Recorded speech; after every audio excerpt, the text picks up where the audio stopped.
진짜 전략 GFM 투자연구소의 이진우 소장 모셨습니다. 어서 오세요. 안녕하세요. 네, 일단 FOMC 회의 결과에 대해서 특별히 유의미한 점을 찾으셨나요? 어떠세요? 예, 아마 뭐 시장에서 대부분 예상했듯이 뭐 특별하게 정책 변화는 없을 것이다. 뭐 그런 상황이었고 파월 의장의 어떤 그 기자회견 과정에서의 발언도 뭐 그렇게 달라질 게 있을까 싶은데 큰 흐름에서는 뭐 시장 예상대로 고만고만하게 갔습니다. 그렇죠. 예. 그런데 조금 뜯어보자면은 은근히 매파적이에요. 아, 네. 설명을 좀 들어볼까요? 네, 그럴까요? 예. FOMC 성명서 이렇게 한번 보시죠. 늘 뭐 이렇게 시작하는데 첫 문단은 이렇게 시작합니다. 이 빨간색으로 칠한 맥시멈 임플로이먼트, 그리고 완전 고용이죠. 네. 그리고 프라이스 스테빌리티, 이른바 물가 안정, 이 두 개의 목표, 이것이 이른바 연준에게 주어진 이중 책무라고 합니다, 우리가. 그렇게 되는데 조금 이제 미국 경제가 지금 챌린징 타임이라고 해가지고 이 도전적인 시기에 뭐 이렇게 지금 규정하고 있는 거예요. 코로나 팬데믹으로 인해서 네. 이런 상황이고. 자, 그 다음에 첫 문장이 이렇죠. 그 다음 이어지는 패러그래프 보시면 코로나19 팬데믹은 아주 인류와 또 경제에 있어서 아주 하드십이라는 표현을 썼네요. 고난을 갖다가 야기하고 있다, 이런 얘기입니다. 그런데 이제 지금 백신 접종 잘 되고 있고 그리고 정책 지원이 좋아서 이 지표들은 개선되고 있다, 이 얘기입니다. 그리고 또 이 얘기 늘 해왔던 얘기예요. 초록색 부분은 인플레이션은 오르긴 올랐는데 대부분이 뭐냐 하면은 일시적인 요인들을 반영하면서 뭐 네. 그 얘기 늘 해왔던 얘기죠. 늘 해왔던 얘기고 이제 이 부분이 조금 이렇게 패드 워처들로서는 조금 이렇게 눈길을 끕니다. 3월 FOMC 위에서 이번 FOMC 성명 4월 FOMC로 오면서 뭐가 달라졌는가 하면은 현재 진행되고 있는 이 공중보건 위기, 지금 코로나 얘기죠. 이게 3월에는 뭐라고 얘기했냐면은 considerable risk라 해가지고 상당한 위험을 갖다가 이야기하고 있다, 네. 이렇게 얘기했어요. 그런데 이번 문구에서는 이게 좀 간단해졌습니다. 현재 이 진행 중인 이 공중보건 위기가 리스크는 남아 있는데 그냥 남아 있다 정도예요. 상당한 위험이 있어. 자, 이런 부분. 글쎄요, 이제 뭐 늘 똑같은 얘기만 하기가 못해서 이럴 수도 있다라고 볼 수 있겠으나 그거보다는 패드 워처들은 그렇게 얘기합니다. 뭐 단어 하나, 문장 하나에 들어가고 빠지는 거에 대해서 의미를 두는데요. 이제 어느 정도 이 코로나19로 인한 리스크는 좀 줄어들었다 하는 얘기가 되겠고 그 이후에 이어지는 문장은 그 다음에 전부 다 이전 달하고 똑같습니다. 기준금리 그대로 동결 0에서 0.25 사이, 그리고 자산 매입 규모 1,200억 달러 그대로 월 그대로 가고, 그 다음에 인플레이션 2%를 갖다가 좀 온건하게 웃돌아서 어느 정도 평균적으로 2% 가는 거는 괜찮다. 그런데 좀 과하면 우리는 언제든지 대응하겠다, 뭐 이런 식의 얘기였는데 기자회견 첫 질문도 그거예요. 네. 혹시 테이퍼링 논의하셨나요, 이거예요. 그랬더니 파월 의장 단호하게 아직은 아니다, 뭐 그런 식으로 얘기를 네. 했습니다. 얘기를 해서 근데 이제 궁금했던 거는 그러한 FOMC가 특별히 뭐는 없겠으나 그러고 나서 시장이 어떻게 반응할까가 궁금했는데 네. 일단 지수들은 고만고만했어요. 조금 그렇죠. 이제 약하게 마감됐죠. 다우지수 보시죠. 다우지수는 뭐 백신에서 백신 접종을 갖다 계속 이렇게 화두로 삼습니다만 어쨌거나 다우지수 같은 경우도 작년 11월 9일 날 화이자 백신 소식 나왔을 때 한번 훌쩍 뛴 이후로 꾸준히 우상향을 해왔는데 네. 지금 끝부분 약간 이렇게 힘이 딸리는 모습이긴 합니다만 그렇다고 뭐 크게 밀릴 것인지는 한번 지켜봐야 되겠는데 여기서 국채 수익률이 궁금하죠. 국채 수익률이 이 부분이 이렇습니다. 이제 뭐 1.77, 1.78 이러다가 이렇게 밀려왔는데 1.5%대까지 밀려왔는데 다시 1.6은 회복했습니다만 이렇게 움직였어요. 바로 FOMC 특히 파월 의장의 기자회견을 듣고 나서는 그냥 이렇게 국채 수익률이 밀리는 쪽으로 이렇게 반응을 했습니다. 안정이 됐다라고 봐도 될까요? 안정이 됐다고 봐야 될까? 뭐 이 부분을 어떻게 봐야 될까? 이렇다고 이게 무슨 뭐 안전자산 수요 이렇게 볼 수는 없는 것 같고 그렇다면은 테이퍼링은 아직도 멀었다 하는 그 소리에 일단 시장에서는 저렇게 반응했다고 봅니다만 지금 일간 차트 크게 이렇게 큰 그림에서 보시다시피 요 짧은 흐름보다는 큰 흐름에 봤을 때 지금 사실 뭐 FMC가 시장에 어떤 큰 충격을 주거나 방향성을 갖다가 다시 한번 설정하게 하는 정도의 이벤트는 아니었다고 그냥 정리를 해야 될 것 같습니다. 네, 그렇군요. 이런 가운데 우리 증시 어제 상당히 네. 큰 폭으로 밀리지 않았습니까? 네. 코스닥 같은 경우에는 2%의 하락률을 기록했는데 외국인과 기관의 양 매도가 나오고 있어요. 네. 특히나 어제 SK 하이닉스가 실적을 발표를 했음에도 불구하고 외국인은 뭐 1,400억 원 넘게 SK 하이닉스를 순매도를 했거든요. 네. 삼성전자도 마찬가지고 외국인과 기관의 차익 실현, 순매도 성격에 대해서 어떻게 보시나요? 우리 시장의 추세가 이제 또 사상 최고치 경신하고 꺾이는 걸까요? 글쎄 말입니다. 지금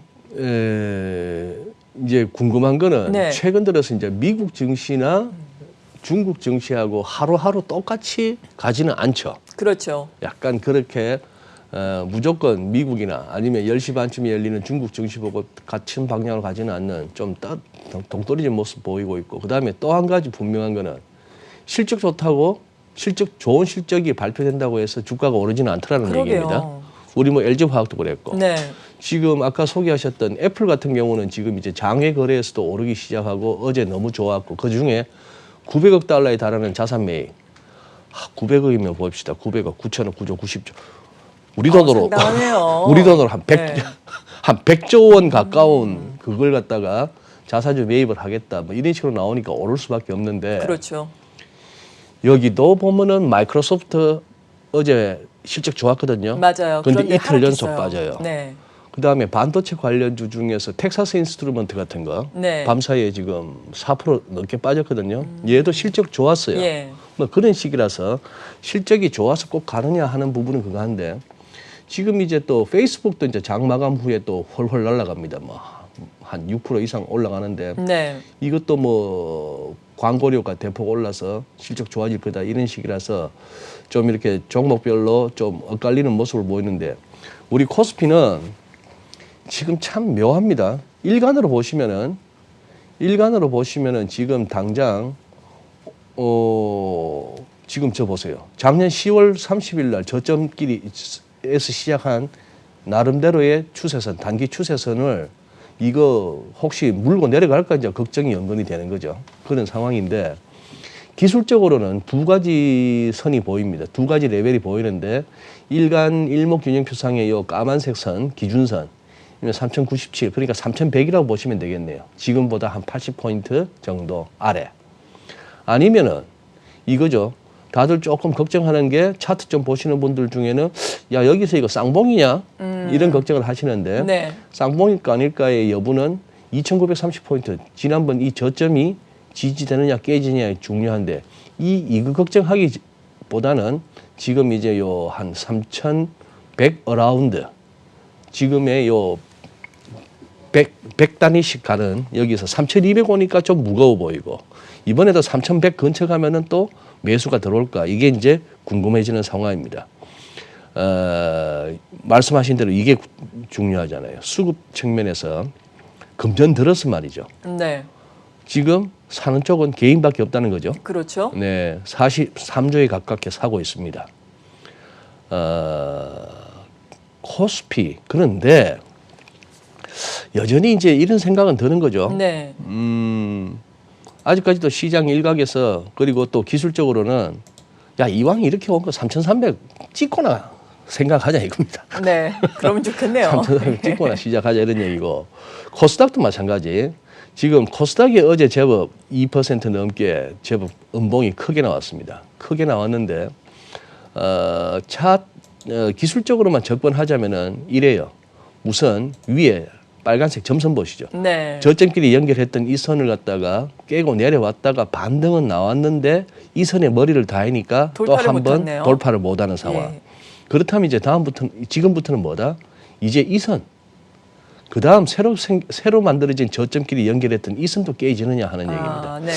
이게 한 보니까 한 960 근처가 이제 모이고 이렇게 기술적 보조 지표를 보자면은 얘가 지금 무거워서 조금이라도 언제든지 밀릴 수는 있다 하는 상황인데 여기도 마찬가지입니다. 네. 금년 들어서 개인만 사고 있죠.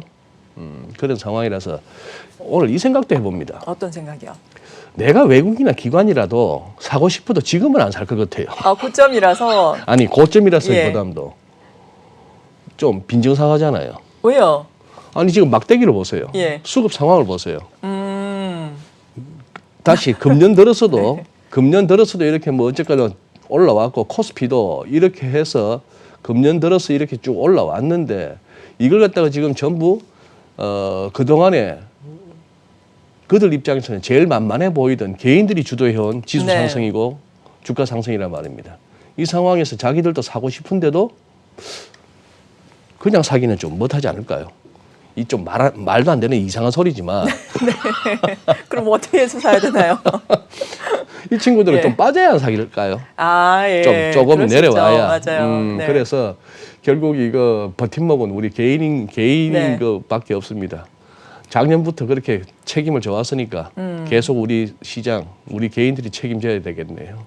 외국인의 매수세가 좀 들어오면 좋겠는데 네. 달러화에 대한 원화 환율은 요즘에 약간 하향 추세 아닙니까? 어떻게 봐야 될까요? 이 추세에 대해서. 예. 그러니까요. 참 그리고 이제 네. 요 준비했던 차트니까 요거까지 좀 어떤 보자면 거요? 코스닥 아까 코스피는 월간 차트 네. 보셨고 코스닥을 이렇게 보니까 우리 이번에 1000 넘었다고 좋아했는데 예. 자 옛날에 뭐 2000년도만 하더라도 2925 이런 숫자가 있습니다만 그런 시절이 있었죠. 이런 시절이 있었습니다. 네. 이 사연은 다 일일이 다 우리가 모릅니다만 어쨌거나 레벨 자체가 허무합니다. 지금 이게 이때의 고점이 1000도 아닌 이때의 고점이 964로 나오는데 네. 이게 2002년 3월이에요. 2002년 3월인데 지금 우리 이 세월 동안 뭐 했는지 모르겠습니다. 이 그러게요. 코스닥이. 이제 그런 생각을 들고 또 이거는 일견 다르게 얘기해 보면은 결국 확실히 우리 코스닥에 상장되어 있는 기업들이 이때 대비 훨씬 더 그나마 건실한 기업들이라고 생각된다면은 훨씬 더 또 뭐죠? 엄청난 포텐셜도 갖고 있다고도 볼 수 네. 있는 그런 차트이긴 합니다. 예, 그렇게 이제 어떤 양면적인 성격을 갖고 있고 달러가 밀렸어요. 예. 이것도 특히 파월 의장 기자회견 와중에 후루룩 많이 밀렸습니다. 이제 유로가 팍 튀면서 그래 밀렸는데 거기다가 그것도 있었어요. 3월 미국의 무역 수지도 발표됐는데 네. 무역 적자가 906억 달러에 달하면서 좌우지간 사상 최고치입니다. 사상 최고치 달하니까 이거는 뭐 제1감으로 달러 약세이기도 하죠. 그런 상황인데 지금 우리가 지금 이 상황이거든요. 달러원 보시면은 사실 아직까지 어디가 딱 지지선이라고 하기 어려운 그런 상황으로 오긴 왔습니다. 지금 NDF 시세 봐서는 오늘도 1110원 공방일 것 같아요.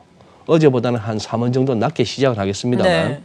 1110원을 바로 깨고 내려갈 수 있을런지는 모르겠는데 이래저래 봤을 때 조금 더 아래쪽으로는 좀 더 밀릴 가능성, 즉 1100원 테스트도 한번 해볼 수는 있겠다라는 생각은 갖고는 있습니다. 갖고는 있는데 예. 요 그림 한번 이렇게 보시죠. 우리나라인가요? 예, 우리나라입니다. 예. 요 두 개를 갖다 이렇게 아래 위로 겹쳤더라면 더 좋을 뻔했는데 아마 예. 그랬으면 보기에 우리가 좀 쉽지 않았을 것 같아서 이렇게 나눠주신 것 같아요. 요거 특히 주목하실 것은 요 실선으로 연결되는 네. 수출 증가율입니다. 꽤 많이 증가를 했어요. 예, 수출 증가율인데 예. 지금 이 수출 증가율하고 환율은 상관관계로 치면은 가장 밀접해요. 네, 그렇죠. 지금 여기서 이 이미지를 잠시 눈에 익혀두시고 이거 딱 보시면은 거꾸로라고 보실 수 있을 겁니다. 네. 무슨 말인가 하면은 이렇게 작년 보세요.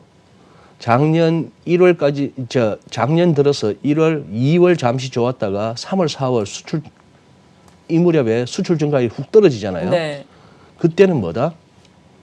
그때는 환율이 환율은 올랐다. 오히려 훅 뛰는 거예요. 예. 반면에 수출 증가율이 꾸준히 증가했던 작년은 지속적으로 이렇게 흘러내립니다. 네. 그러다가 다시 금년 들어서 어떻게 됐죠?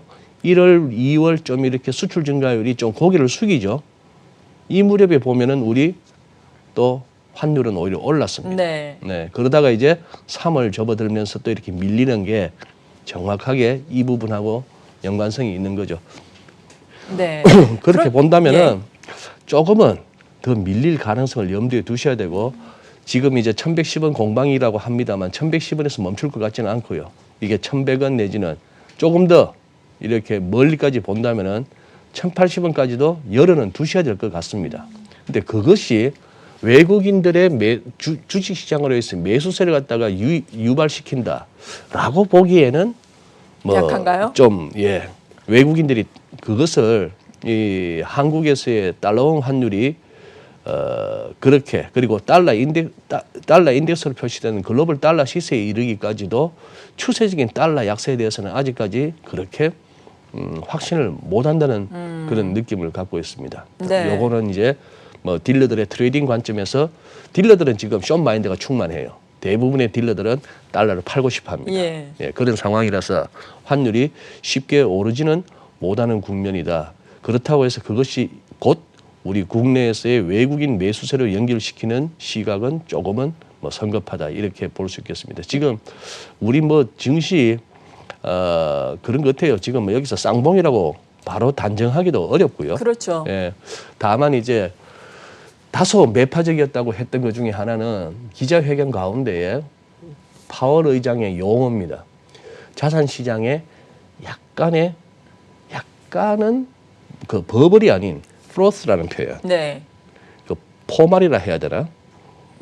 그 이렇게 막 빨래할 때 그 예. 이런 버블 말고 흔히 말하는 그 카푸치노 위에 요만한 아, 네네. 그러나 어쨌거나 약간의 시장은 좀 과열되어 있는 것 같다 하는 그런 표현도 썼다는 것이죠. 여기서 뭐 연준 입장에서는 더 가라 하고 싶지는 않은가 봐요. 네. 주식 같은 거. 참 어려운 시장이네요. 참 어려운 예. 시장이니까 그냥 더 가지도 말고 네. 그렇다고 해서 부러지지도 마라 이런 얘기긴 합니다. 이제 뭐 연준은 이 정도로 생각했던 정도로 끝났고 시장 반응도 고만고만했고 오히려 몇 시간 후에 바이든 대통령이 의회에 처음으로 나가고 취임 후 처음으로 나가서 의회에 나가서 또 이제 그거 얘기하나 봐요. 무슨 패밀리스 플래닝인가? 네, 가족 계획. 예, 그거 이제 관련해서 또 하는가 본데 거기서나 혹시 또 무슨 얘기가 나올란지 한번 보시죠. 원고 잘 읽어주면 별 탈이 없을 겁니다. 예. 네, 아무튼 좀 어려운 시장입니다. 계속해서 저희와 함께 투자 전략 세워보시기 바랍니다. GFM 투자연구소의 이진우 소장이었습니다. 고맙습니다. 네, 감사합니다.